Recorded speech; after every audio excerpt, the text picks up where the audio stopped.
There's an ancient phrase, here's what it says: if you try to save your life, you will lose it. But if you will lose your life, meaning if you will invest your life, that's the best way to save it and to multiply it many times over. Everybody has a turn back moment. Everybody has a crossroad. You can either decide to continue or to quit, to go forward or to go back. I will my way to the top. Some of you got that same fight in you, but you fight people. You still cussing folk out. You still laying hands on people. That's the easy fight. Now fight your bad habits. Fight your addictions now. Fight your laziness. Fight your procrastination. Take that energy now and fight to get a degree. Fight to start a company. Fight. High performers are obsessed about the topic in which they're trying to learn, master, grow into. And if no one thinks you're crazy, you're not yet operating to the outer limits of your potential. You're not there yet. Because somebody in your life should say, you really care about this in a crazy way. And when you get there, you know you found your thing. So looking for a way in which we can begin to give our lives some special power. Number one, commit yourself to giving your best at all times. It's a new game now. So now more than ever, it's about creating a positive atmosphere in the workplace and people that have that competitive edge, people that are hungry to make it. So you got to be hungry now. You can't just casually walk around, well, I'll get to it later on. Oh, no, this is a new day right now. Committing yourself to give your best at all times, regardless of the competition to do otherwise, or the influences of negative people that will tell you, hey, look here, don't push yourself too much. Now's the time to push yourself, to always get in the habit of giving the best that you have to share. People need to know you for one major thing first. He works. He produces. The guy's there every day. The guy's pushing and shoving. Because the truth is, no matter how good your ideas are, how good your art is, or how good your skill set is, if you're not working, man, if you're not vibrating at a frequency that people say, my God, how does that guy do all that? 10x levels, massive action, tremendous work ethic. It's just a muscle now, and it's just a discipline in your life, and it's a normal way. You're not going to get in that top 10%. You bring on some powers in the universe that works through you to bring about changes that you would never ever know unless you have dedicated yourself. I believe, my new tagline is, I believe you can make a difference in your life if you have a consistent, everyday, persistent, without quit, enjoyment of the pursuit of your potential. And when I came up with it, obviously it resonated with your life. And there was a saying when I originally watched the movie, and I didn't know you at the time, and it was before that I went through my own bankruptcy, my own bottom that I hit. It was, life gives me, you can look at it as a setback, or is it a setup? And when I watched the movie, and then when I read your book, and I got to, you're a setup guy. Everything is that, this is just setting me up for something bigger and greater. I live in a world that's way too big for this. Oh, man. Can you tell me where that came from? Well, you know what? First of all, let me say this about that. It's interesting you should mention that. I, like yourself, have some core things that I believe in. And that idea that you just shared with me. People talk to me a lot of times about hope. And hope's a beautiful thing, but I have to always ask people, well, what's the nutritional value of hope? Right? You're going to tell your children we got hope for dinner, right? Again. Right? Hope's a beautiful thing, but it's always more important, David, to have a plan. And not just a plan, but plan A. What is plan A?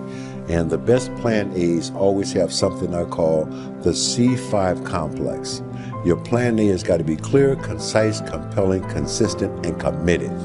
You've got to have plan A. And you have to always be mindful, and I say this in all sincerity, plan B sucks. It does. Survival. I mean, you think about some of the biggest names in their respective industries and worlds. Those people were committed to plan A. I mean, I know you're a big NBA fan, as I am. Michael Jordan's got 6 NBA championship rings because he was committed to plan A, not plan B. Oprah Winfrey became the queen of all media because she was committed to plan A, not plan B. Whatever your politics are, Barack Obama served 2 terms as president of the United States because he was committed to plan A, not plan B. Plan B sucks, man, right? And something else you said earlier that makes me think of something that I share with people is this whole thing about owning it.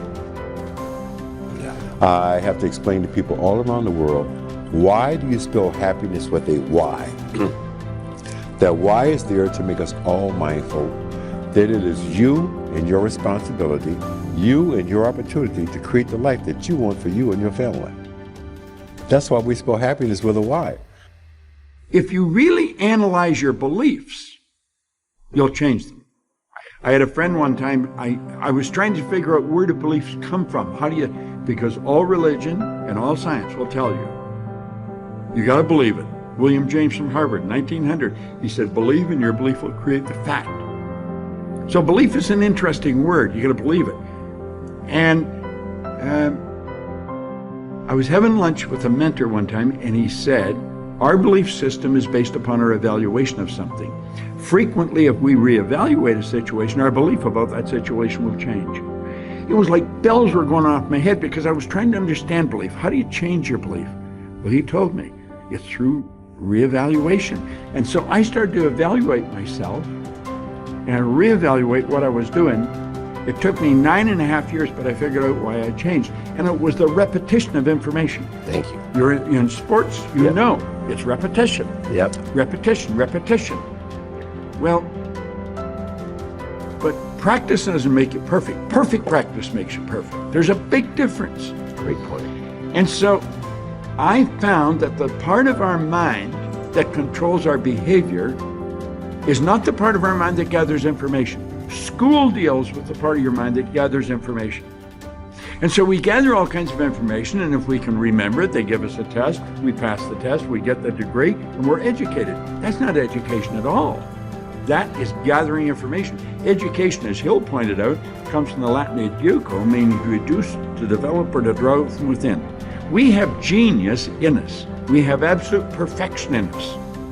And what we have to do is learn how to tap into that, to let it out. But we have a part of our mind that controls our behavior, and that's where a paradigm is. And the paradigm literally controls our behavior. I don't care what you're doing. If you're not altering the paradigm, you're not going to improve your results. Many people may or may not know, you can actually name your alarm. So my alarm, I don't put it by my bed. Why would you condition yourself to put something as important as what's going to help you get up in a place where it's easy for you to make an excuse, right? So my phone is across in another room for 2 reasons. Number 1, I have to physically get out of bed. And number 2, Amy's going to kill me if that goes off for too long. So I am sprinting to turn that thing off. And the first thing I see on the screen is my mother's name, Jan Fishman Newman. My mother passed away 11 days before my 8th birthday. So if the first thing I see is Jan Fishman Newman, you think I'm hitting that snooze button? When I'm 42 years old, my mother passed away at 38. I've been given 4 extra years, 1 day at a time. You think I'm gonna hit that snooze button? And so for me, I've conditioned myself to connect to what drives me to recognize you will not make an excuse. Man, see, I knew about Mom, but I didn't know the phone piece of it. I didn't know that. And then I'll share with you, it's actually right here, same journal. Once again, it's all the environment that we set up.